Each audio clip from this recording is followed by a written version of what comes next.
Roberto Tourinho, pode, por favor, iniciar, por gentileza?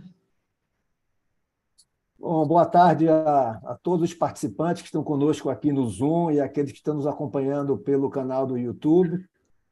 Estou aqui também.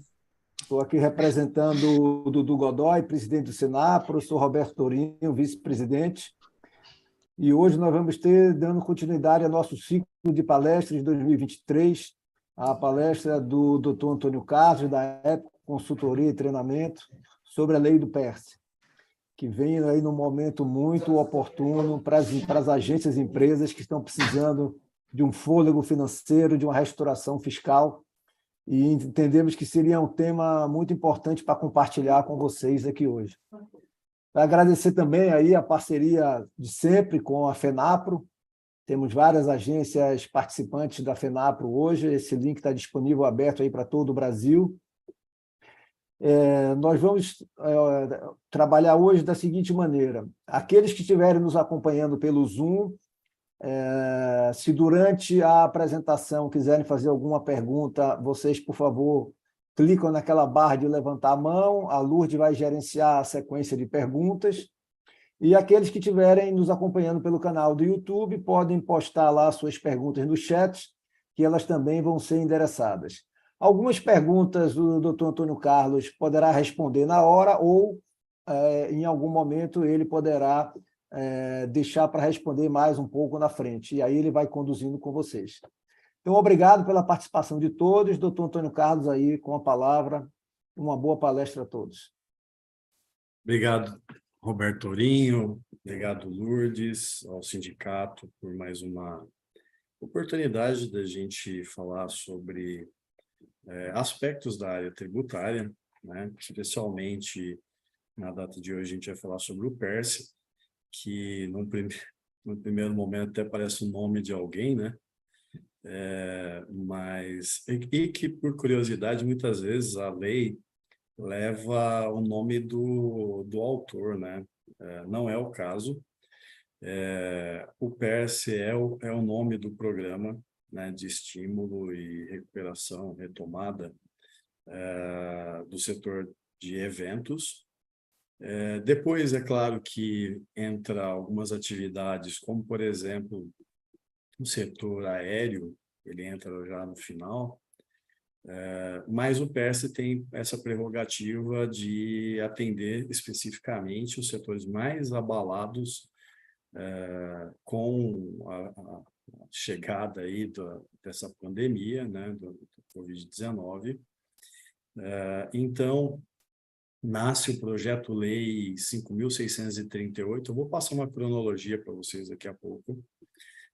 Esse projeto-lei ele tem por objetivo, então, especificamente o setor de eventos. Tá? Ainda falando sobre o trabalho do sindicato, né, nós temos um grupo de trabalho voltado à área financeira, tributária. Todos os associados do sindicato podem participar com a gente discute temas relativos a esse setor, né, tributário financeiro, que afeta todas as agências, em especial aos associados do sindicato, têm acesso ao grupo, né? Depois acho que a Lourdes pode falar melhor. Nós já participamos junto com o sindicato como consultores tem pelo menos aí 13 anos, né, desde 2010. Então, me sinto à vontade de estar falando mais uma vez e agradeço de coração a todos que estão sempre no apoio.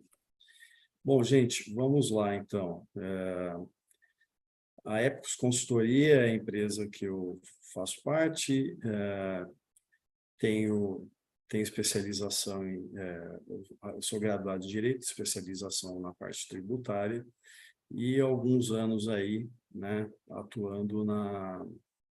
atuando frente à área tributária, 14 anos a gente já assiste às empresas do setor. É um setor peculiar, um setor que tem suas peculiaridades, e a gente está junto com o sindicato aí, eu falei 13 para 14 anos, tá bom? Então, como eu disse, o nome PS, né, o Programa Emergencial de Retomada do Setor de Eventos, ele surge com a criação, então, da Lei 14.148 de 2021. Essa lei ela é editada dia 3 de maio de 21, exatamente 2 meses depois do projeto-lei que eu citei, 5.638. E, bom, aqui está uma cronologia, eu devo ficar um tempo, né, nesse slide, porque eu acho que aqui dá para a gente comentar bem os aspectos relacionados, né, a essa lei. E para vocês verem, né, surge lá em 3 de maio de 2021, mas vários atos são publicados depois. Essa lei, ela institui o PERSE mais no sentido inicial, voltado ao parcelamento, repactuação de dívida. Esse parcelamento e repactuação de dívida foi até o final do ano, já não temos mais essa possibilidade, foi prorrogado 1 ou 2 vezes, mas se encerrou em 31/12, tá? Então, nós não temos mais essa possibilidade de parcelamento. Teve 6 artigos, salvo engano, vetados, a princípio foram vetados, e depois, lá em julho de 2022, perdão, em março de 22, um ano depois do projeto-lei, né, 10 meses depois da lei, esses artigos vetados voltaram, né? Então, especialmente o artigo 4º, que vai tratar sobre a isenção do PIS e COFINS, da contribuição social sobre o lucro líquido e do imposto de renda da pessoa jurídica, esse artigo estava vetado quando da promulgação da lei 14.148, tá bom? O artigo 2º, ele vai dizer o seguinte, olha, virá aí uma portaria para regulamentar quais são os quinais que estão relacionados aqui a esses benefícios que virão. Não demorou muito tempo, aí, 1 mês e meio, surge a primeira portaria do Ministério da Economia, 7.163, com uma lista de 88 quinais. Ela vai trazer especialmente 2 anexos. O anexo, todas as atividades relacionadas no anexo primeiro, elas vão ser, vamos dizer assim, auto-aplicáveis, né? Não existe muitos requisitos, apesar de que, para uma empresa gozar desse benefício, ela já deveria ter, em 3 de maio de 2021, que é quando sai a Lei 14.148, instituindo o benefício, já deveria ter no seu CNAE primário, secundário, essas atividades que estão no anexo 1º, né? O anexo 2º também tem essas características, no entanto, há um requisito a mais, que as empresas que tiverem o seu CNAE no anexo 2 estejam cadastrados no cadastro, perdão. Esse cadastro também tem que ser prévio, tem que ser anterior à lei. E aqui entra diversas discussões jurídicas, e vocês vão encontrar bastante decisões.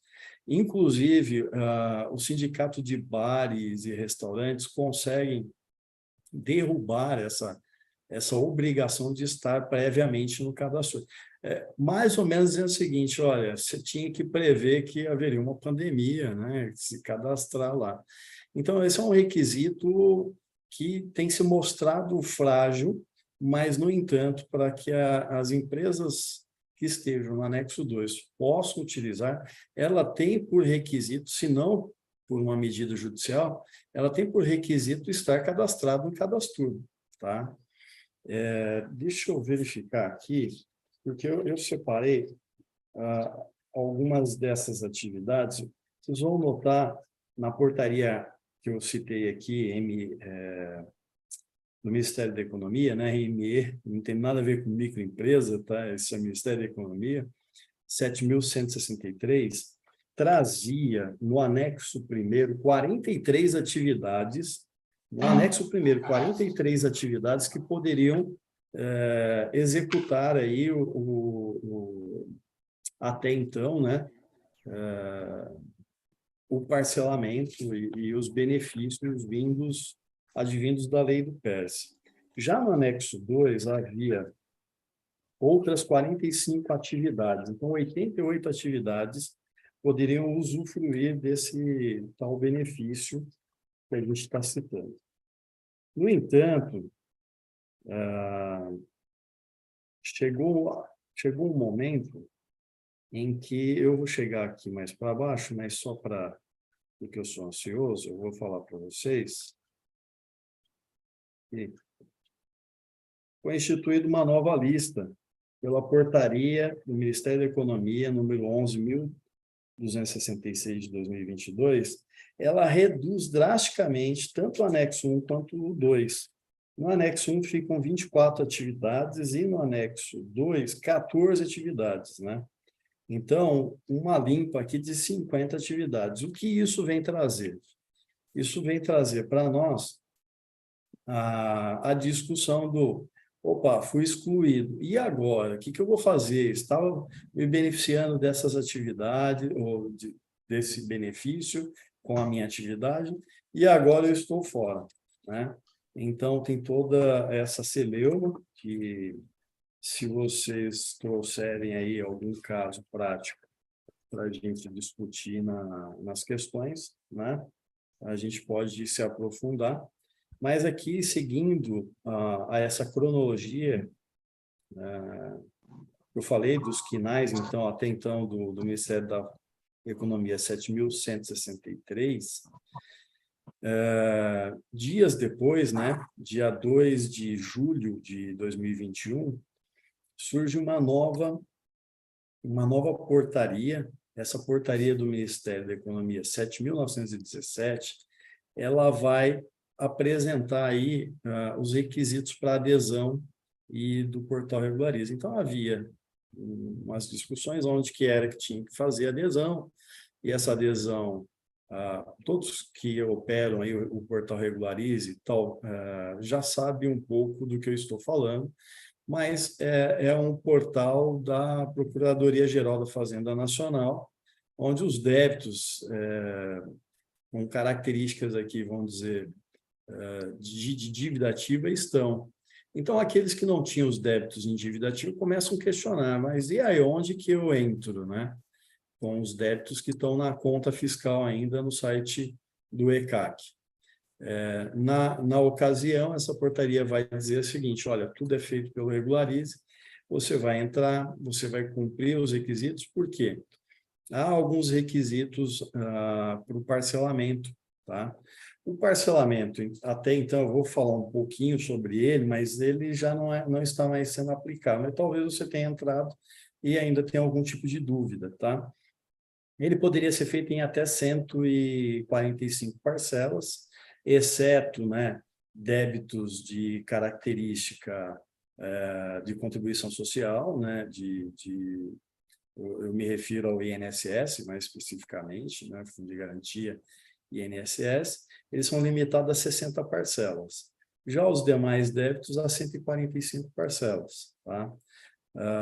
Só que poderia chegar até uma anistia de 100% dos juros da multa e de alguns encargos. Tá? Contudo, e é essa discussão que alguns vão falar, mas não era 70%, é 100%? Não, pode chegar até 100%.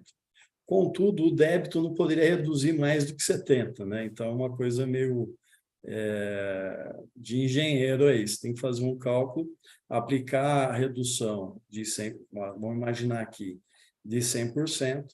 A hora que você aplicar a redução de 100% dos juros, multa e encargos, a soma disso daí não pode ser inferior a 30%, né? Vamos dizer assim, a redução de 70%. Então, num exemplo aqui, se eram 10 mil, ficou agora 2.500, reduzindo tudo isso? Não poderia, estaria limitado a 3.000. Tá? No entanto, como eu disse, já decorrido o prazo para o parcelamento, dentre outros requisitos, né, porque essa lei ela vai trazer, assim como algumas outras que já surgiram para renegociação de dívida, a característica do fator de redução. O que seria esse fator de redução?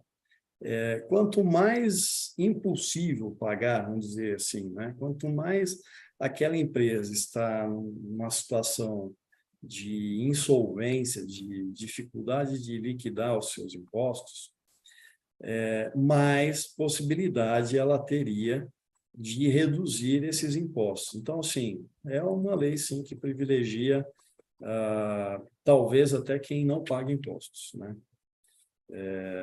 Isso é uma discussão que para outro momento. No entanto, acontece que algumas atividades já tiveram, assim, foram completamente paralisadas, né, no decorrer aí da famigerada pandemia. Então, também há de se entender que essa empresa tem uma condição muito mais agravada em decorrência da Covid do que as demais. Então, tendo por essa prerrogativa, faz sim sentido um estímulo maior para essas empresas, tá? Essa lei 14.148, que eu disse que haviam artigos vetados, ela teve, então, ali uma edição extra, não é liderança de artigos vetados, né? Uma liberação, está errado aqui na apresentação, uma liberação dos artigos vetados, né? O que isso quer dizer? Que aqueles artigos, especialmente esse artigo 4º, que institui a isenção do PIS, da COFINS, da contribuição social sobre o lucro líquido e do imposto de renda da pessoa jurídica, e, inclusive, o adicional do imposto de renda, tá? Que essa também foi uma discussão levantada, mas o adicional é imposto de renda do mesmo jeito. Tá? Então, a lei ela não restringiu e, em direito tributário, não existe leitura extensiva, interpretação extensiva, né? Ela tem que ser... O que a lei diz, ela diz. O que ela não diz, não diz. E é assim que tem que ser interpretado. Tá? Mas foi esclarecido, porque, lógico, ninguém quer sair na frente interpretando sozinho e rasgando no peito aí uma interpretação, né? Então, foram esclarecidos esses pontos. Sobre esses artigos vetados que retomam, também surge uma possibilidade, né? Na realidade, não é uma possibilidade, é uma promessa, e isso não foi regulamentado, de um estímulo, até mesmo chamado uma indenização para empresas que tiveram mais de 50% da sua atividade afetada. Então, como é que se mede isso aí?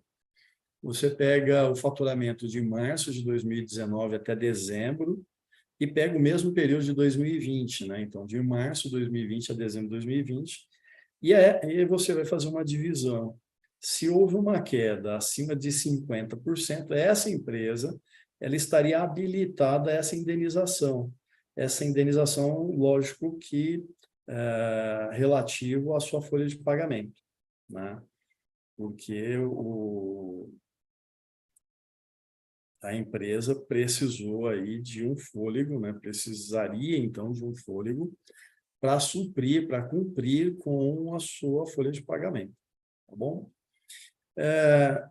Continuando aqui,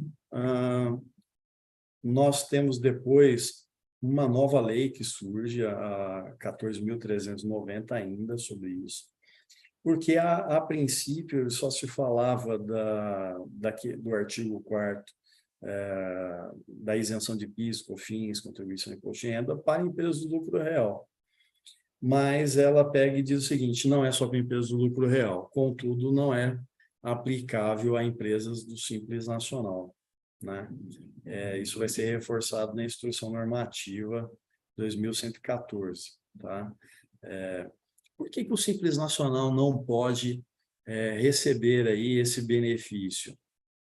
Porque a própria Lei Complementar 123, aí, que reza, né, que estabelece as regras do Simples Nacional, diz que não são acumulativos dois benefícios. Então, o Simples Nacional é caracterizado por um benefício fiscal, uma simplificação dos tributos da empresa, e, portanto, ele não é compatível com outro benefício.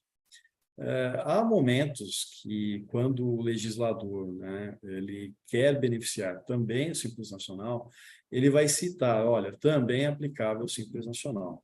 Mas quando uma lei trouxer um benefício e não citar, a Lei Complementar 123 já estabeleceu que não se acumula. No entanto, vem aqui essa legislação sobre o PS falar também do Simples Nacional.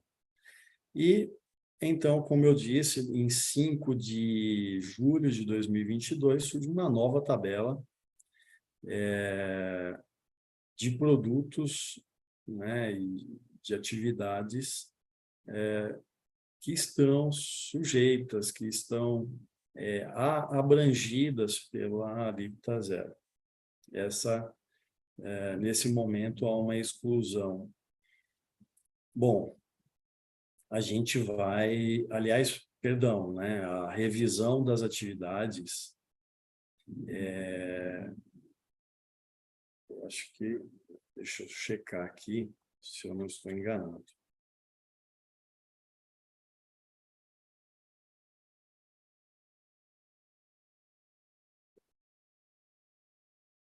Essa revisão das atividades, ela vai acontecer pela portaria do Ministério da Fazenda, número 11.000, é esse último item aí, tá? Da tela. 11.266, tá? Com a exclusão dessas atividades.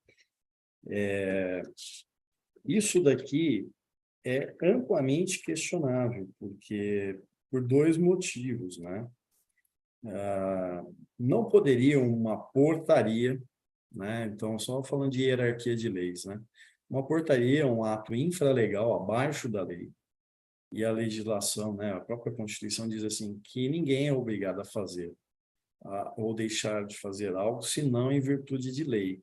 Ou seja, só inova no ordenamento jurídico lei. Um ato abaixo da lei, né, infralegal, não pode inovar aqui, então não poderia excluir essas atividades. Então, muitas vezes é convalidado pelo judiciário, mas a rigor não poderia e não caberia, e aqui cabe ações, com certeza, para afastar aí a aplicação da portaria, né? A portaria exclui 50 atividades, né? Deixa eu verificar aqui. No dia 31/10/2022, surge essa Instrução Normativa 2114, né? Atualizando os benefícios, não é sem benefício, é atualização dos benefícios, tá? E depois surge a MP 1147. Essa MP 1147, ela inclui o transporte aéreo e ela promete uma nova revisão dos quinais, tá? Talvez essa revisão é essa que vem através da portaria 11.266. Bom, em matéria de medida provisória, todos sabem, ela precisa ser ratificada, ela tem que virar uma lei, senão ela perde eficácia. Então, provavelmente, aí, esse novo legislativo deve atuar nessa aplicação, né, da medida provisória para mantê-la permanente, tá? Mais um detalhezinho aqui sobre a portaria, até então, essa polêmica, que é o meu item 9 aqui, existe um questionamento porque ela é publicada dia 1º, na realidade eu coloquei dia 2, é dia 1º de janeiro de 2023, e tem duas regras de direito tributário que precisa ser considerado. Para o imposto PIS e COFINS, o princípio, né, da nonagesimal, o princípio da noventena, precisaria ser respeitado. Isso quer dizer que, a partir de 1º de janeiro, teria 90 dias para ele entrar em vigor, né? Então, considerando esses 90 dias, essa revisão, essa exclusão das 50 atividades só poderia valer a partir de 1º de abril desse corrente ano. No entanto, do imposto de renda e da contribuição social, se aplicaria ao princípio da anualidade. Já percebi aqui outro erro, a gente revisou e passa algumas coisas ainda. Com relação a esses dois impostos, eles só são aplicáveis a essas 50 atividades a partir de 1º de janeiro de 2024. Tá? Então, tem bastante discussões a respeito e acredito que a gente vai conseguir discutir um pouco mais aí. Aqui a gente tinha colocado sobre essas possibilidades de desconto, de parcelamento, que eu havia comentado com vocês, e sobre esse limite aí dos 70% que eu comentei. Tá? Então, como principal benefício, dando uma resumida, né, em tudo isso daí, seria essa indenização proporcional às despesas com folha de pessoal durante o ano de 2020, considerando que a empresa tenha sofrido uma queda no faturamento superior a 50%, né? De março, comparando março a dezembro de 2019 com março a dezembro de 2020. Voltando aqui a um detalhe, se uma empresa ela estava no Simples Nacional, tinha todas as atividades que agora, então, permanecem na tabela, né, dos beneficiários da Lei PERSE. Ela tinha cadastro no cadastro. No entanto, por ser Simples Nacional, ela não é aplicável. Será que ela poderia aplicar a partir de 2023, se ela agora não é mais Simples Nacional? Sim, é aplicável. São 60 meses de benefício, né? Então, precisaria fazer aí as contas, precisaria entender se essa mudança é positiva, e quem não migrou para o Simples Nacional, do Simples para o lucro presumido ou lucro real esse ano, só pode fazer isso a partir de janeiro de 2024. Mas ainda está dentro desse prazo e vale a pena fazer aí suas contas, né? Até então, o parcelamento tinha prerrogativa de dividir em 145 vezes, 145 meses, né? A redução das alíquotas e, supostamente, um acesso diferenciado a crédito. Agora, quem vive sabe o como é difícil acessar crédito, principalmente quando você precisa, né? Então, são promessas. E aí, aqui nós relacionamos algumas atividades, tá bom? Mas é importante checar as atividades, então, que permaneceram na portaria do Ministério da Economia, número 11.266. Ela foi publicada dia 1º de janeiro de 2023, ela é recente, então pegou bastante gente de surpresa aí. Mas, como eu disse, havia uma expectativa de direito e dessas 88 atividades, que agora ficaram 38, então 50 atividades tiradas aí do benefício. Eu até relacionei aqui, por curiosidade, algumas atividades que podem nos interessar aqui. No anexo 1, por exemplo, produtoras de filme para publicidade, criação de estandes para feiras e exposições, atividades de produção de fotografia, exceto aérea e submarina, agenciamento de profissionais para atividades esportivas, culturais e artísticas, serviços de organização de feiras, eu acho que isso mais abrange, né? Congressos, exposições e festas, produção teatral, produção musical, produção de espetáculos de dança, produção de espetáculos circenses e produção e promoção de eventos esportivos. Todos esses aí estão no anexo 1º, tá? Não foram excluídos, então. No anexo 2º, eu separei aqui a atividade de organizações associativas ligadas à cultura e à arte. Aqui seria... Eu acho que não seria o nosso caso estarmos falando do anexo 2, que exige o cadastro, né? Porque não tem atividades aqui. Havia, na antiga lista, consultoria em publicidade. A atividade de consultoria em publicidade constava do anexo 2, antes de ser limado aí da relação, tá bom? Então, temos algumas atividades, todas no anexo 1, quase nenhuma que nos relaciona foi cortada. Então, entendo que hoje nós temos um cenário um pouco diferente, né?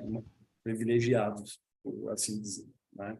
Aqui tinha um passo a passo nessa apresentação de como aderir aí ao parcelamento de dívida. Mais uma vez, a não ser que seja reeditado, né? Mas hoje nós não temos mais essa possibilidade. Gente, a minha apresentação ela se encerra aqui, eu abro espaço para vocês, para a gente dialogar, e agradeço bastante vocês pela atenção e paciência esse período que a gente conversou aqui.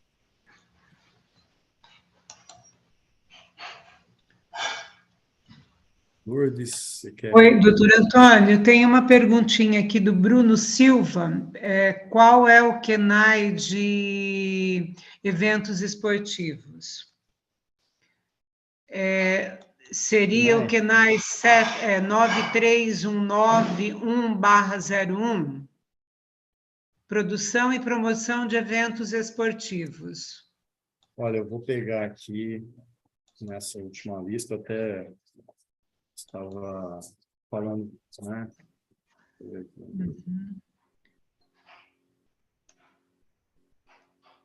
Isso, 7490-105.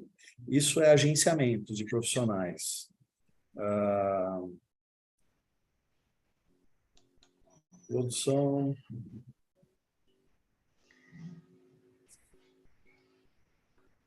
sim, 9.000, vou dizer por... 9319/01. Isso.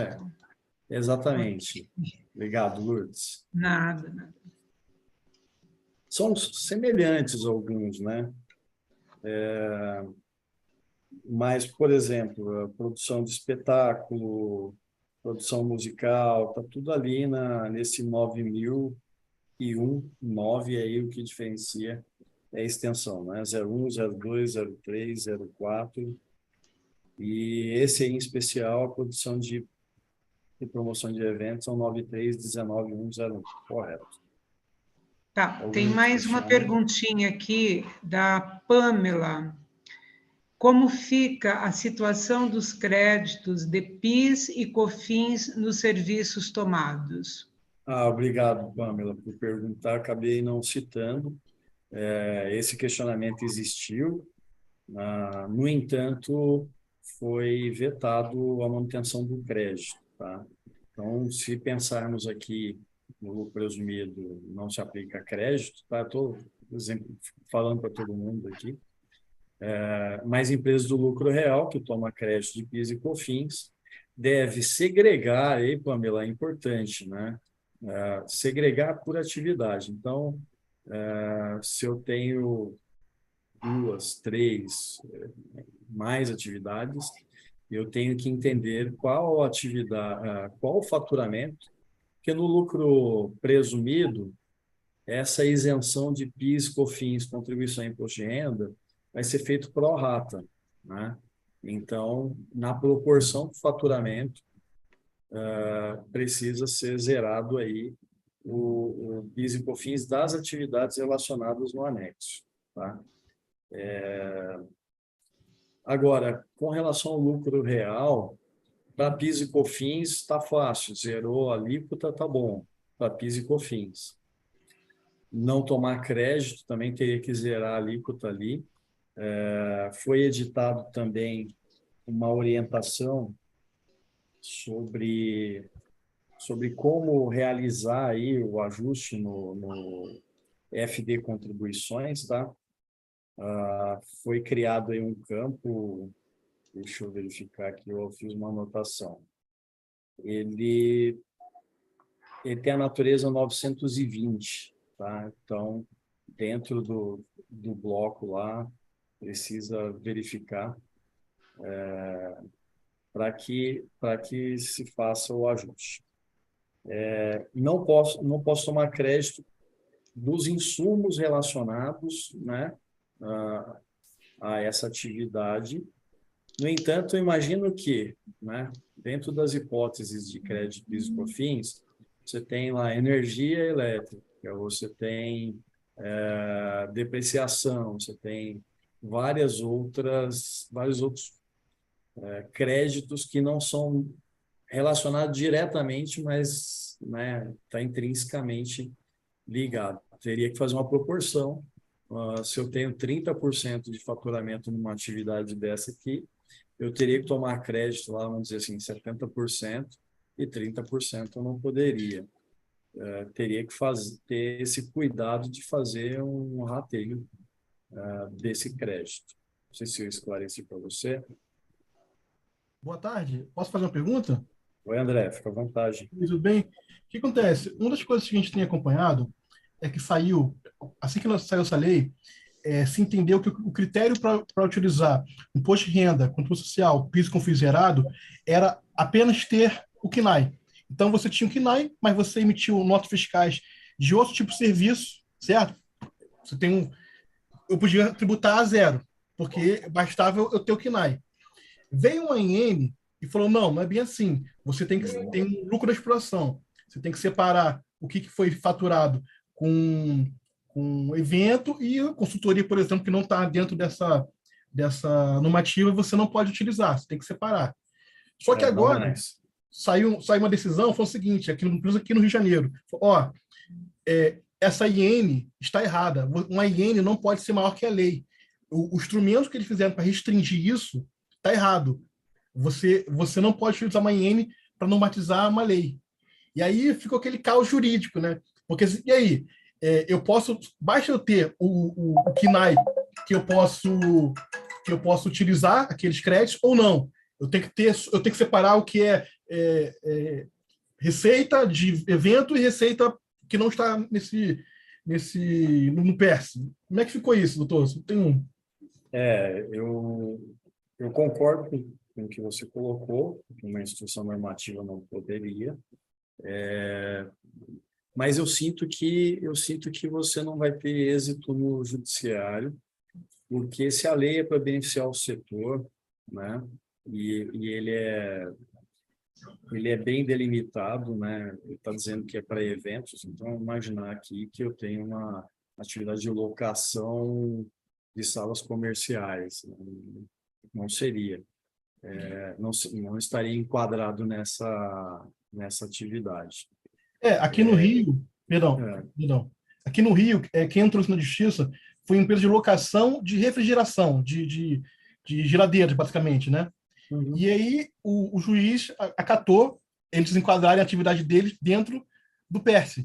E não é evento nem nada, mas eles têm dentro do vários quinais que ele tem, o juiz acatou que essa normativa está errado, a lei não tinha essa restrição, e que ele poderia utilizar o do PS para tudo, para todas as receitas dele, independente de estar naquela lista de atividades ou não. Não, eu compreendo, eu compreendo. O que eu disse é o seguinte, a instrução normativa não pode inovar no ordenamento jurídico. Ponto. Isso é pacífico, tá? Contudo, a gente está falando aqui sobre uma aplicação ao setor de eventos. O que eu penso é que essa decisão num juiz singular, ela provavelmente, tá, André? Não estou dizendo que vá, Sim. mas provavelmente ela vai sofrer retaliação. Ela deve cair. Ela deve cair. Porque me parece que a tendência, e pelo que eu consultei em outros tribunais, não está seguindo essa linha. E se você está falando de uma empresa não sei se é lucro presumido ou lucro real, mas no lucro real a ginástica é um pouco maior, né? Porque você vai ter que fazer, para você segregar isso para efeito de resultado, você vai precisar excluir isso dentro da sua base de cálculo, né? Então, você vai calcular sobre o seu balanço todo e no momento de apurar a declaração, o imposto de renda e a contribuição, você vai ter que excluir a receita relativa a isso que abrange o PES, né? Essas atividades. É o que ele chamou de lucro da exploração, né? Exatamente. É uma ginástica e tanto, né? Mas é preciso. Agora, eu não estou afirmando. Certamente a Receita Federal, certamente, tá? A Receita Federal não pactua com isso, então ela vai tributar e vai para cima com a instrução normativa mesmo. Agora, no judiciário, você tem razão. Olhando aqui, sendo um jurista, eu posso dizer que essa instrução normativa não prevalece. Assim como tem gente que está conseguindo reverter a exclusão e a aplicação, por exemplo, do princípio nonagesimal e da anualidade, né? Então, para aplicar no PIS/COFINS a partir de abril e janeiro de 2024, imposto de renda e contribuição social. Não posso apagar a luz hoje e amanhã acordar fora do benefício, senão causaria uma insegurança jurídica. Com certeza. Né? Com relação à instrução, eu estou contigo. Mas eu começo a ter dificuldade de achar que o tribunal vai ratificar essa decisão. Mas eu quero ver o fim dessa história também. Porque está impactando a gente, né? Porque a gente, como você falou, tem que fazer esse bem bolado. Você tem que separar, atualmente, né? Por causa desse lucro da exploração, eu separo o que é receita ali do que está dentro do PS e receitas que não estão. E aí eu tenho que fazer ali esse rateio que você falou para achar o lucro da exploração. E é uma insegurança jurídica bem grande, porque, por exemplo, vamos lá, se você considerar todas as receitas dentro do PS, maravilhoso, você não paga nada de imposto, é zero. Aí se for, não, quando você começa a segregar, fazer esse lucro de exploração, aí, dá um apagar, sei lá, vamos chutar assim, sei lá, 300 mil, certo? Aí eu pago ou não pago? O que está valendo? É o 0% ou está valendo a lei? A N que vale ou a lei que vale? Fica essa segurança jurídica enorme. Eu concordo. Eu trabalho com recuperações de impostos. Então, se a empresa, por exemplo, não utilizou, ela inclusive pode retroagir, né? Desde a data lá da lei 11.148, foge o número aqui, pode retroagir, então, para a lei 14.148 e aplicar esses créditos relativos à atividade, né? Isso nós já estamos 2 anos à frente, né, da aplicação inicial. Na verdade, 3 de maio de 2021. Então, a gente está praticamente 2 anos à frente, poderia recuperar. No seu caso, eu entendo que é válido a discussão judicial, né? Vai recolhendo aqui e pleiteando lá a aplicação ampliada, amplificada, por assim dizer. Então, tipo Mas, assim, mas eu não vejo uma coisa assim, acima de... Quando o cliente bate aqui, às vezes é 99% de chance, mas aquele 1% pode virar 100%, né? Então, nessa briga aí, eu não arriscaria dizer que é mais que 50% mesmo. É isso que eu quero Doutor dizer. Antônio, posso interrompê-lo um minutinho? Por favor. Por favor, interrompe o compartilhamento da tela, Tá. tá? Mas E temos várias perguntas, tá? vamos lá. Eu posso? Tá Desculpa. aparecendo, hein? Aqui, eu não sabia. Nós temos uma pergunta aqui do Carlos, espera só um pouquinho. Tem uma do Felipe Cardoso, tá? A instrução para empresas de publicidade seria iniciar o pagamento de impostos neste início de ano e, em seguida, discutir a validade da portaria quanto à lei e os prazos para PIS, COFINS e IR/CS. E depois tem uma do Carlos, que seria a primeira. Carlos, desculpa aí, mas a gente já faz, tá?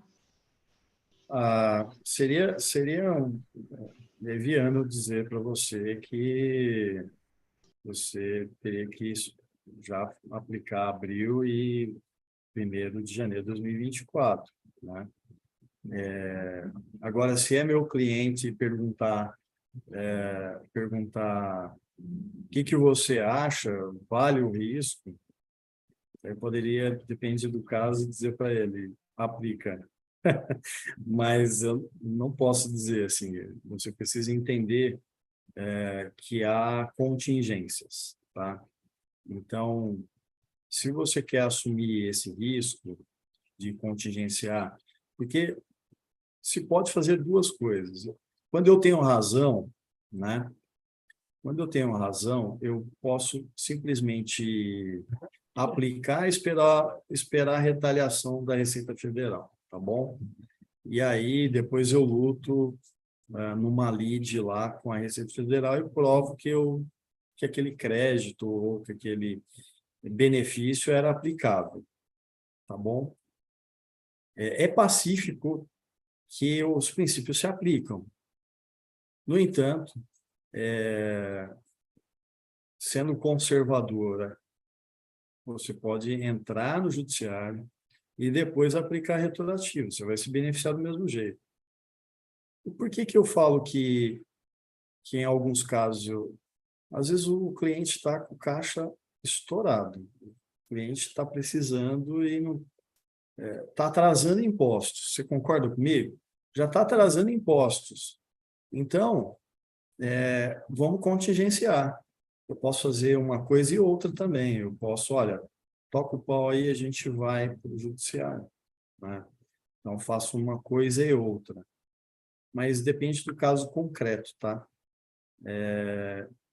Eu entendo que se uma orientação jurídica correta é dizer para você assim, não, vamos buscar no judiciário esse seu direito.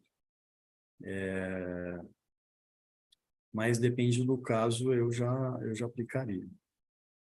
Aí já é uma opinião minha, tá? E aí precisa ver no caso concreto. Tem mais 2 mãos aí, Luiz, que eu estou vendo. Posso fazer a perguntinha? À vontade. Você Sim, está no mute. Boa tarde. Assim, está todo mundo preocupado em recolher e ficar na questão na alíquota zero. E a fonte pagadora, como fica nessa situação? Porque eu trabalho com empresas de evento e eu sei que tem uma lei, que é a Instrução Normativa, que fala da questão do PIS e COFINS zero. mas o imposto de renda não tem uma previsão, tanto é que a Econect aponta para a gente que tem o decreto 9580, que é para reter o IR, e eu estou brigando muito com os meus fornecedores, porque eu estou retendo IR, e eles falam que a lei fala que a alíquota zero, mas aí vem a minha contabilidade e não permite que eu deixe o IR zero.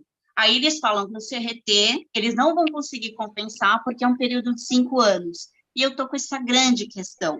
E eu também sou eventos e eu informo na lei e o meu cliente não retém nada. Então, eu acabo caindo em contradição. Como fica a fonte pagadora nesse caso?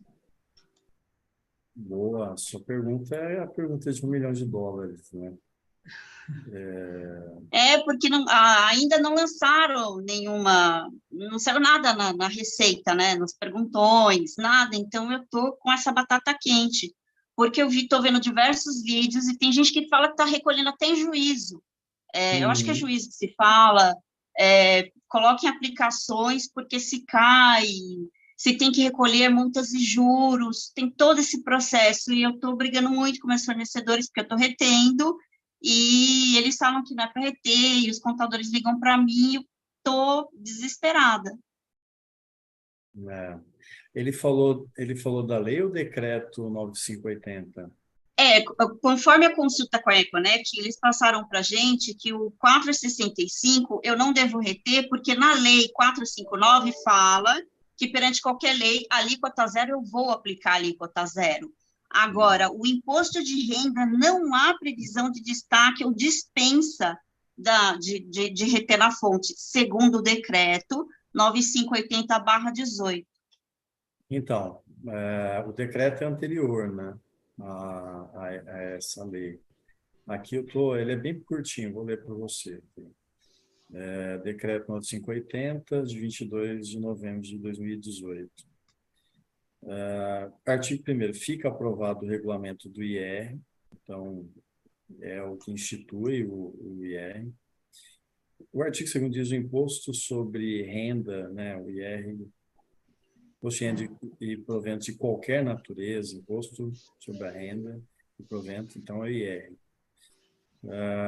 Fiscalizado, arrecadado e administrado em conformidade com esse regulamento, quer dizer, é o regulamento do IR.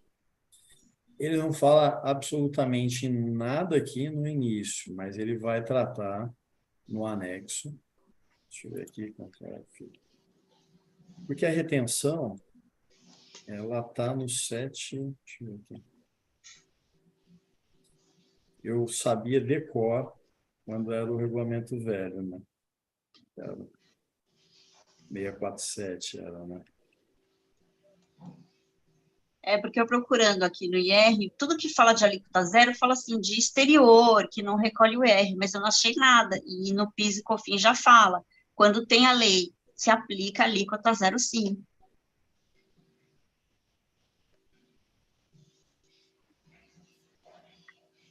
Só um segundinho, gente.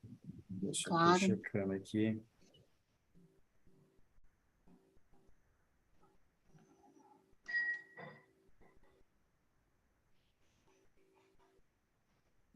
As hipóteses de dispensa de retenção estão no 754. Não ficam sujeitas à retenção de que trata o artigo 741, né?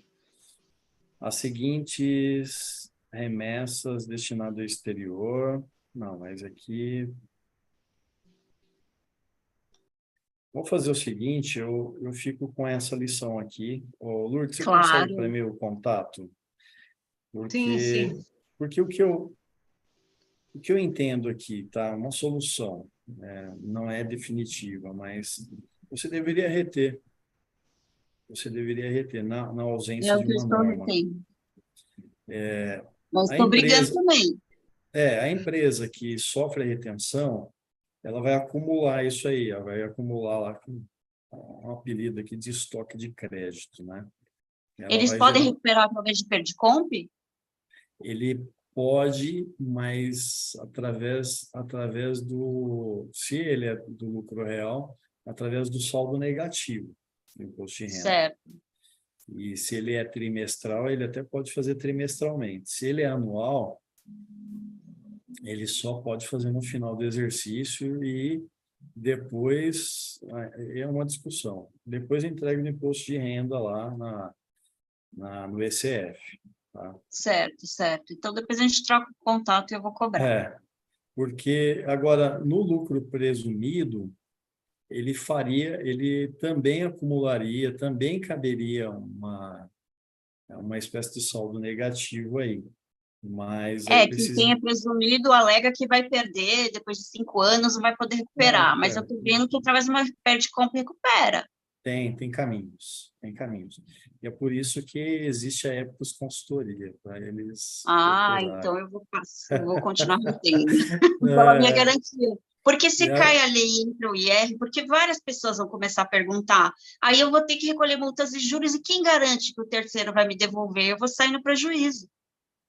Mas vamos procurar, porque eu ouvi essa discussão, ela existe, mas ninguém concluiu ela, né? Certo. Então, eu achei que o artigo que fala, mas depois a gente discute, acho que pode tomar muito tempo aqui. Perfeito, perfeito. Obrigada. Se tiver mais alguém com essa doutor dificuldade... Doutor Antônio, tem uma pergunta aqui do Carlos, tá? Já faz um tempinho que ele perguntou. Carlos Genesi. Olá, Carlos. Olá, Carlos. A grande questão para mim é se empresas de publicidade e que produz eventos corre algum risco fiscal se não tiver cadastro prévio no Cadastur? Sim, corre risco. E é o mesmo caso que a gente estava discutindo, acho que era com o André Moreira, né? Isso precisa ser levado ao judiciário, tá? Agora, passa a ser até um exagero, né? Você prevê, Carlos, que vai chegar uma pandemia aqui, né? E você tem que ter um cadastro prévio, né? Num órgão que também não tem muitos anos que foi criado. Então, Sim, acho que a questão é discutível. justamente... a questão é se isso pode se acarretar num problema futuro, né? De você deixa de recolher e depois disso acaba virando uma multa e um pagamento posterior, justamente por essa interpretação jurídica, porque tem empresas e consultores que falam que não é necessário o cadastro prévio, tem empresas que falam que é essencial, e aí vai justamente para a judicialização. Então, isso que eu queria entender, se tem esse risco ou não. Tá, olha só, não existe nenhuma normativa dispensando o cadastro. Então, se alguém disser para você não é necessário, isso é uma aventura jurídica, porque não tem. Todos esses atos aqui que eu citei para você, não tem. No entanto, a gente pode entrar naquela celeuma lá que eu disse, né? Que momento que você está? Vai correr o risco, né? Mas isso, gente, não se faz sem assessoria jurídica, porque realmente, se você não mitigar e não saber onde está todos os seus riscos, né? Você corre o risco de fechar a empresa, né? Deixa eu só lembrar uma coisa aqui para vocês. Não é crime atrasar impostos, tá? Mas sonegar impostos é considerado crime contra a ordem tributária.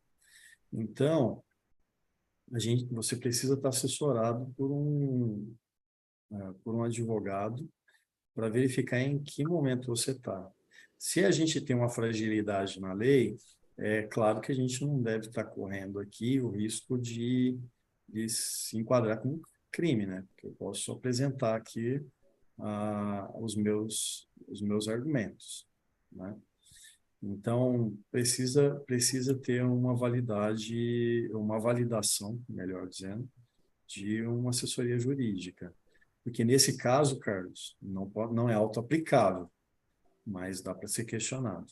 E também, lembrando, gente, a gente tem a prerrogativa de voltar e fazer o levantamento do indébito, né, o que foi pago a maior. Tá. Valeu. Doutor Antônio, tem mais uma perguntinha aqui do Gustavo. Boa tarde. Algumas consultorias têm nos procurado, essa aqui não foi respondida ainda, né? Tem nos informado que se a empresa possuir um KENAI que está na lei, a empresa consegue, entrando na justiça, que o benefício seja válido para todos os KENAIs que você possuir. Isso realmente é possível? É a mesma pergunta, né, do André. Por, havendo um KNAI se estende a todos os outros, isso, por uma instrução normativa, disseram que não. Tá? Mas eu entendo que não é o que a gente chama em direito é o espírito do legislador, tá? Não foi a intenção do legislador beneficiar outra atividade, senão a de eventos. Por que que eu acho que o juiz não deve seguir essa linha de extensão, né, para as demais atividades? Porque não era a vontade do legislador beneficiar outra atividade, outro setor. Então, por isso,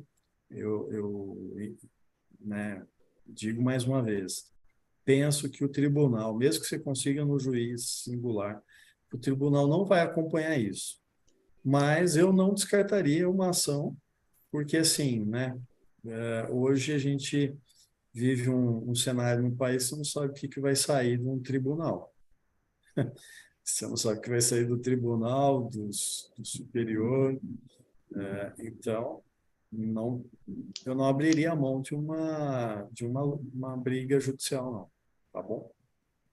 Doutor Antônio, a Pâmela, né? Pâmela, você tinha erguido aí a mãozinha, levantado a mãozinha, quer falar alguma coisa? Oi, Pamela. Sim, sim, Antônio, obrigada pelo conteúdo. Eu tenho uma dúvida referente à venda de ingressos para eventos.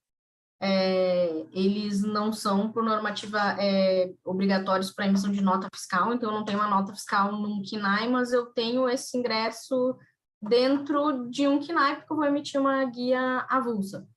E esse KNAI vai ser um KNAI que está dentro do serviço do anexo do PERSE. Posto isto, eu imagino que a receita estará dentro do PERSE, da venda desses ingressos, e os custos atrelados a esse evento, que eu vou ter uma receita 100% por venda de ingresso, também vão entrar naquela primeira pergunta que você esclareceu anteriormente, que ele vai estar segregado, eu não vou ter crédito sobre esses serviços tomados. Perfeito. Nesta mesma empresa, eu tenho outros serviços com faturamento por um KNAI que não está no PERSE, e eu posso seguir fazendo a separação desses custos e tomar os créditos normalmente. Perfeito.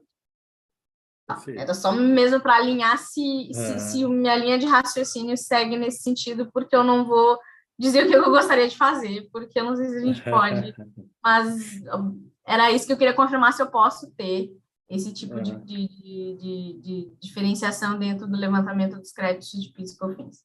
Entendo. Do lucro real. Isso. Então, assim, só falando, o ingresso não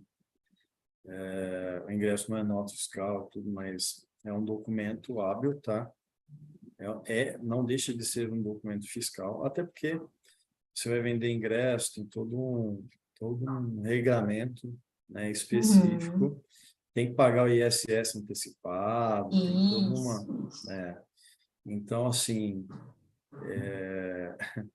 eu diria que você está no setor com bastante peculiaridade também, e tem que fazer mais essa ginástica aí para separar o que é uma coisa da outra, tomar crédito de uma, não tomar da outra. Parabéns. Obrigada. Pode pedir É que eu sou aumento. contadora. Então tá bom. Vou pedir. Doutor Antônio, mais uma perguntinha lá pelo canal do YouTube, do Marcos Cavalli. Existe algum risco do atual governo tirar este benefício concedido pelo governo anterior? Seria seria contraproducente ao discurso que ele possui, né?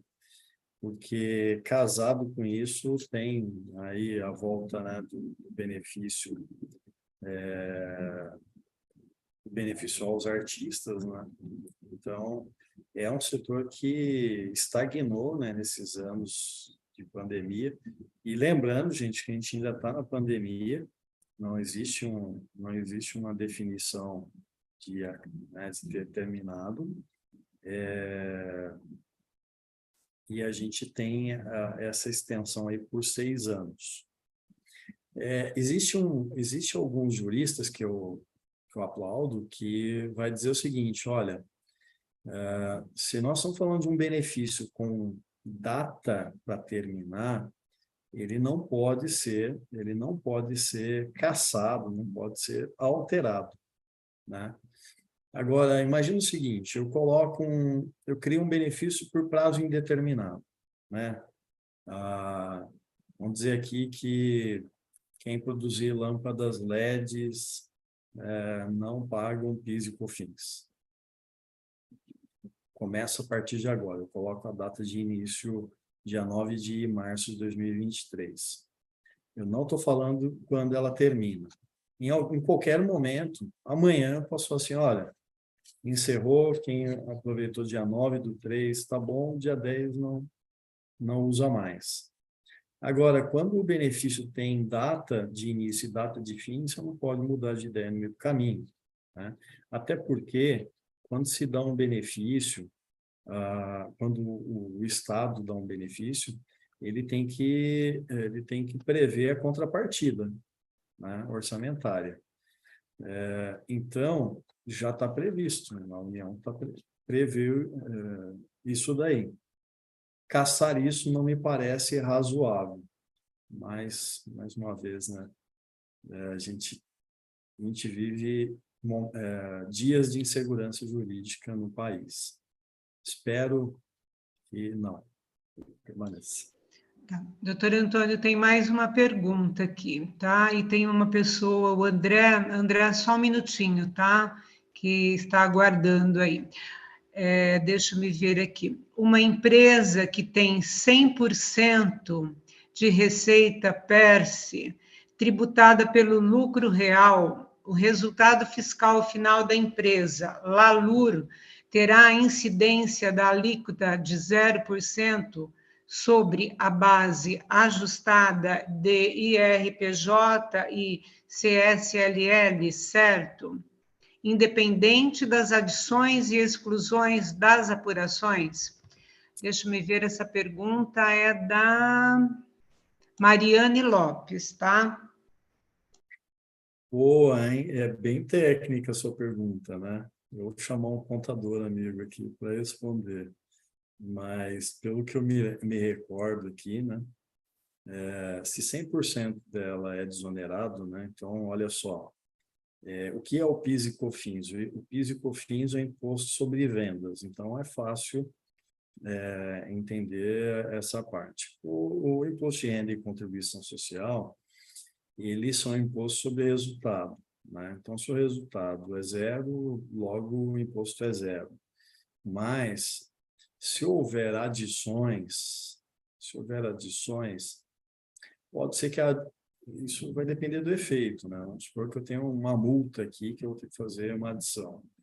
Uma multa de R$1 milhão. Pode ser que você pague imposto sobre ela, porque teve que adicionar R$1 milhão, mas não em razão da atividade desenvolvida nisso aqui, né? No setor de eventos. Percebe que uma coisa é diferente da outra, não é? Nós teríamos aqui, então, uma situação que foge ao contexto. Não sei se eu consegui responder. Agora, se você acumular prejuízo para o ano seguinte, você também vai poder usar, né? Se é isso que você está falando da parte B do LALUR, você pode usar ele no ano seguinte, sim, dentro da regra lá dos 30%. Me ajuda, eu quero saber se eu respondi a sua pergunta. Ela está aqui no Zoom ou está no YouTube? Mariane Lopes está no Zoom. Oi, boa tarde, boa tarde. Desculpa. Mariane. Oi, boa tarde, perdão, que eu tô aqui na empresa, estava resolvendo um negócio aqui rapidinho. Então, sim e não, né?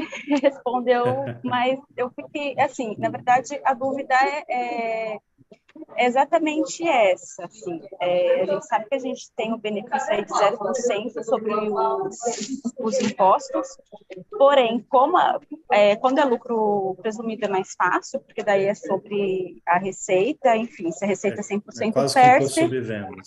exato, aí não tem muita discussão, mas na questão do lucro real, a gente tem bem essa dúvida técnica mesmo, porque assim, o 0% é sobre o resultado dessa empresa que tem uma receita total PERSE. Se for sobre o resultado, eu entendo. Então, mas aí, se for sobre o resultado final dessa empresa, o resultado apurado, eu entendo que é 0%, independente das adições e exclusões. Não, entendi. Eu entendo que você tem que aplicar o 0%, feita as segregações necessárias, adições e exclusões, mas tenta... Vamos lá, se a sua atividade é 100% relativo a isso, as adições e exclusões também devem seguir isso daí. Exato, essa é a questão. Eu citei a hipótese de ter uma autuação. E aí você vai ter que fazer uma adição. Essa adição vai mudar o seu resultado. Vamos supor que dê um resultado positivo, não em razão da atividade enquadrada no PERSE, mas por uma penalidade. Aí eu diria para você que não, você tem que tributar. 15, Sim, 10 e 9. Tá, Né? mas assim, as adições normais mensais, por exemplo, provisões, Não, as provisões sim. aí tudo entra. Concordo. É mais, sim, mais se aí tivesse, sim. Entendi. Aí sim, mas você entende quando eu falo, né? Se tem uma... Porque, olha só, por que existe a adição na hipótese da multa? Porque você não pode se beneficiar de uma penalidade, né? Então, não faria sentido. Mas as demais adições eu concordo com você. Daí Essas, entra no principalmente, se vocês... resultado. Entra no resultado. Entra no resultado e a alíquota zero. Tá bom? Perfeito. Tá ótimo, obrigada. De nada. Obrigado a você. Tem mais perguntas, tá? Enquanto eu localizo aqui, doutor Antônio, nós vamos poder disponibilizar a apresentação para os inscritos? Claro. Se vocês me perdoarem algumas comidas de bola, né, na apresentação dos erros de português, está permitido. Ok. Tá, nós temos aqui uma pergunta que veio do grupo MD, tá? Boa tarde. Algumas consultorias têm nos procurado informando que se a empresa possuir um KENAI que está na lei, a empresa consegue, entrando na justiça, que o benefício seja válido para todos os KENAIs que você possuir. Isso realmente é possível? É a terceira vez que essa questão vem aqui, né, na nossa live aqui. Entendo que não, né? Entendo que não. Primeiro porque existe uma instrução normativa que até então, sobre o aspecto jurídico da coisa, né, sobre a validade dessa instrução normativa, é questionável, tá? Mas, eu volto a dizer, o espírito do legislador não foi beneficiar outras atividades, né? Porque isso deve nortear o juiz na hora de decidir. Olha, peraí, não foi para essa atividade que eu quis, tá? Tem que ver cada caso, né?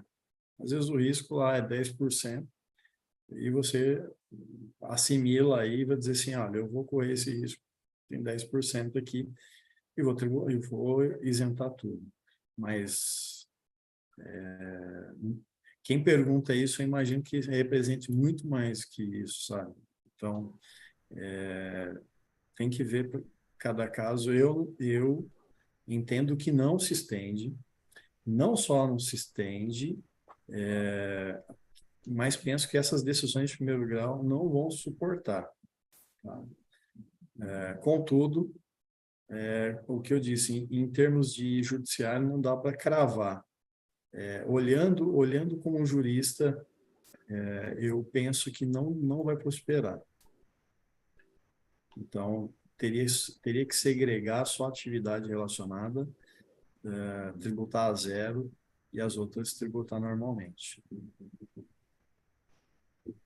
Tá, mais uma olha, pergunta. gente, eu gosto muito de dizer que não, que pode e tal, porque sou um tributarista, meus clientes me pagam muitas vezes para economizar, mas também é planejamento tributário recolher corretamente, pagar o imposto devido e afastar o risco de autuação, tá bom? Tem mais uma pergunta do Bruno Silva. A instrução para empresas de publicidade seria iniciar o pagamento de impostos neste início de ano e, em seguida, discutir a validade da portaria quanto à lei e os prazos para PIS, COFINS e IR/CS? Lourdes, eu não sei se já não foi lido essa, porque está muito parecida a uma que eu respondi. Será que eu já passei? Acredito que sim. Ver. Deixa eu ver aqui. Essa já passou, Lourdes. Acabou passando aqui. Não, então, ok. Eu até respondo, mas aí tem bastante gente na sala, já ouviu. Acabou passando, já respondeu mesmo. Desculpa aí. Então, tem mais, podem perguntar, levantar a mão e perguntar. Antônio, show de bola, você saca muito. Vou aproveitar aqui a Valquíria, ela fez uma pergunta sobre a questão da retenção, né, os serviços tomados, né? Isso, colabora com a gente aí, o que você acha? Isso, a gente está sofrendo a mesma coisa. Nós, por entender que estamos ali com zero, quando a gente está emitindo nota fiscal, a gente está sem imposto.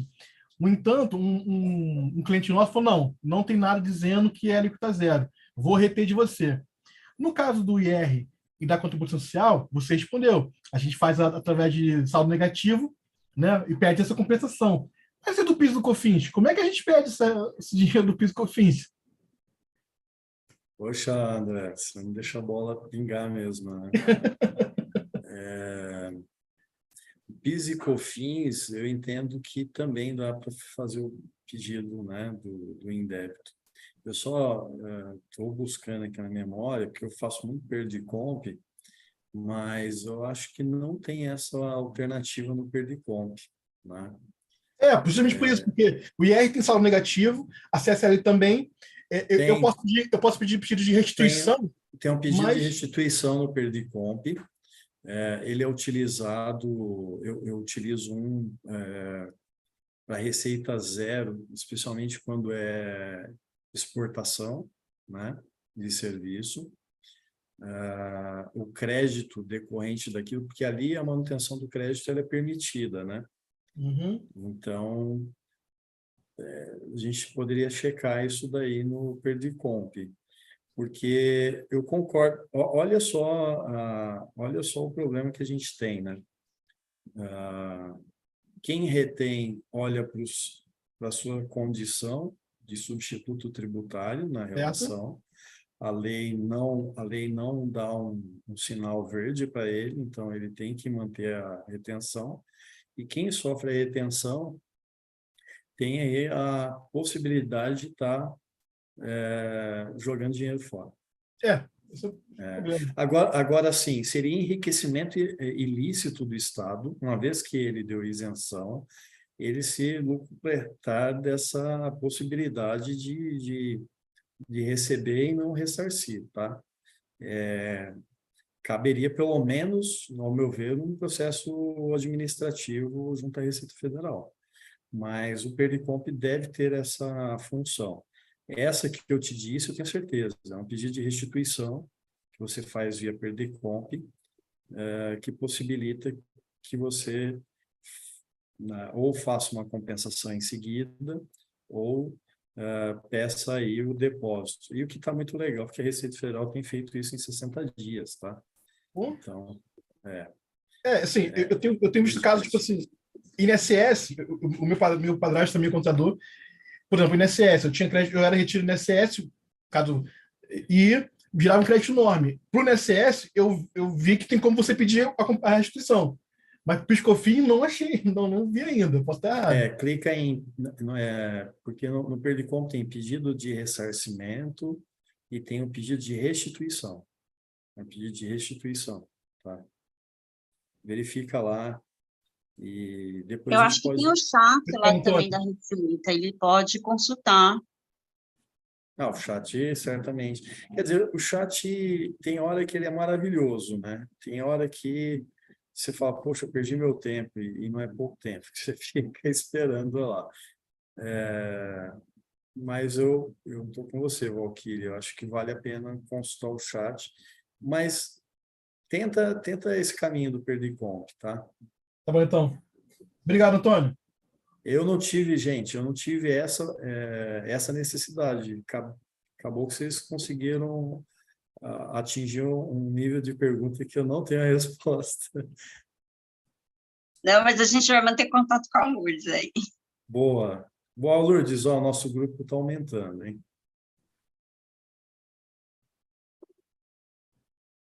Ficou mudo, Lourdes. Gente, mais alguma pergunta? Aqui no chat, acho que encerramos, né? E no YouTube também. Então, eu acho que... Alô? Oi, alguém me ouve? Lincoln. Oi, desculpe. Oi, doutor, boa tarde, tudo bem? Ô, Lincoln, grande parceiro. Desculpe, pessoal, estou tentando achar o negócio da mãozinha aqui, mas eu me perdi. Não, já está valendo. Tá. Doutor, é sobre a questão da Mariane, né? Que ela falou do IRPJ. Né? Ela está perguntando da questão das adições e das exclusões. Né? Então, teoricamente, eu entendo que funciona assim. Ó. Se uma empresa tiver, por exemplo, um resultado isento, zerado, né? E ela tiver as despesas, teoricamente, ela já vai ter um prejuízo fiscal, né? Tendo um prejuízo fiscal, o que ela vai fazer? Se tiver adições e exclusões, ela vai fazer o cálculo em cima desses valores também. Então, imaginando assim, que ela tenha um resultado de 1 milhão, né? E ela com as despesas, etc., ela vai ficar com prejuízo de 100, o que ela vai fazer? Ela vai adicionar a exclusão, adicionar a adição, excluir a exclusão, e essa vai ser a base de cálculo do imposto. Eu acho que mas ela ali está zero. Não, mas eu entendi. Já falou assim, independente disso, se der resultado, mas a alíquota é zero. Então, doutor, mas ela confundiu a alíquota de imposto com base de cálculo. Não, eu entendo. Não, né? eu entendo. Mas olha só, se a base é 500 mil ou a alíquota é zero. Porque ela diz 100% da atividade 100% da atividade é da Lei PERS. Então, ela já vai virar com prejuízo fiscal, né? Não, porque, não necessariamente. Não necessariamente. A adição pode ser que dê resultado. Então, aí paga o imposto. Não paga porque a alíquota é zero. Eu entendo que nesse caso tributa. Mas é uma questão complicada. Difícil. Mas Lincoln, vamos comigo. O funcionário, vamos supor que seja provisão de folha. O funcionário está operando 100% para a empresa que está na Lei PERS. Então, que está na atividade da Lei PERS. Então, não é estranho ao benefício. Então, ele também está desonerado. Porque vamos pensar que fosse uma despesa de outra natureza. Surgiu aqui um resultado, um estorno lá de 2018, lá que eu recuperei esse valor aqui. Esse cara está fora da lei. Tudo bem, mas a gente está falando de 100%. Se está 100%, é 100% a alíquota zero, tá? Não sei se você me acompanha. Acompanhei, sim.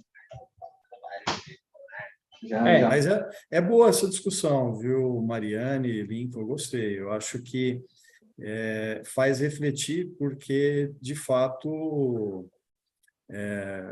quem calcula imposto de renda e contribuição social por resultado sabe que essas dúvidas são aquelas que você não encontra na internet. Exatamente. E essa é a questão, porque, assim, algumas empresas estavam fazendo o quê?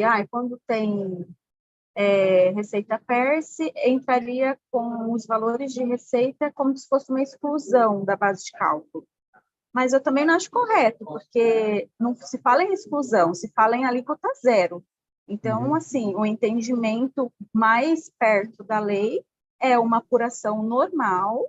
Então, a empresa pode dar lucro, porque a apuração é normal. A única coisa que não vai estar dentro desses valores, por exemplo, a gente já excluiu o crédito de PIS e COFINS, por exemplo, já fez anulação, enfim. Né? O PIS e COFINS está zerado já dentro da contabilidade, mas quando eu trago isso para a minha apuração de resultado, já com esses efeitos de alíquota zero de PIS e COFINS, de 0% de crédito de PIS e COFINS sobre insumo, quando eu trago isso, e mesmo assim a empresa dá um lucro, e aí ainda tem as adições e as exclusões, sobre o meu resultado, a alíquota é zero e eu não calculo o imposto. É esse o entendimento que a gente tem com base na legislação. E não que eu vá fazer qualquer tipo de exclusão com as minhas receitas que são PERSE, entendeu? Sim. Não há na lei o requisito prejuízo, tá, gente? Pode ser zero, porque aí, de fato, qualquer empresa com prejuízo... Exato, é zero, exatamente. Ela pode dar resultado, e aqui também não está na condição, aquela condição de março de 19 a dezembro, e março de 20 a dezembro de 2020, para falar, foi afetado. Não está. Não existe, para essa isenção, esse requisito da queda do faturamento, né? Então, é aplicável, sim. Qualquer valor multiplicado por zero é zero. Então... Exato, essa é a questão. Eu sigo com uma apuração normal. A única diferença é que eu vou ter minha base de cálculo lá, só que eu não vou fazer a tributação sobre ela, porque vai ser 0%. Concordo, Maria. Obrigada. Obrigada, Lincoln. Valeu. Esse lucro da exploração é muito sombrio, né? Porque eu tenho despesas, por exemplo, de administrativas que estão ligadas tanto ao meu PERSE quanto a outras receitas. Então, esse lucro de exploração é muito sombrio, que eles colocaram na lei. Não é, né? Assim, é fácil para o legislador criar um mecanismo desse, né, André? Porque ele não está sentado aqui, né, para segregar tudo isso, fazer rateio e tudo mais. Mas ele também não está ligando para isso, né? Olha, eu criei o benefício e ainda quer que eu sente aí para apurar. E eu tenho uma teoria de que o Estado todo contador deveria receber do Estado, porque você apura imposto para o ente, né, federativo, estadual ou municipal, e quem paga ainda é a empresa, né? Quer dizer, você trabalha praticamente boa parte aí no planejamento, né, e na execução da apuração para o Estado, né? E quem banca é o cliente, né? E ele participa muitas vezes tributando sem... A empresa mal consegue pagar as dívidas, mas sem pagar os impostos. Quer dizer, é o teu sócio que só tem receita, não tem despesa, né? Verdade. O André, a dica que eu te dou é a seguinte: a gente retroagiu cálculos aqui desde abril de 22 até agora, né? Fizemos o mesmo aqui. E aí o que a gente fez, cara? A gente montou a planilha de exploração. Então, e eu peguei a ECF, simulei uma ECF e joguei todos os valores lá para ver se batia, entendeu? Então essa é a dica que eu te dou. Simula na ECF que você vai ter certeza se essa apuração está certa, porque alguns cálculos o sistema ele já faz direto para você.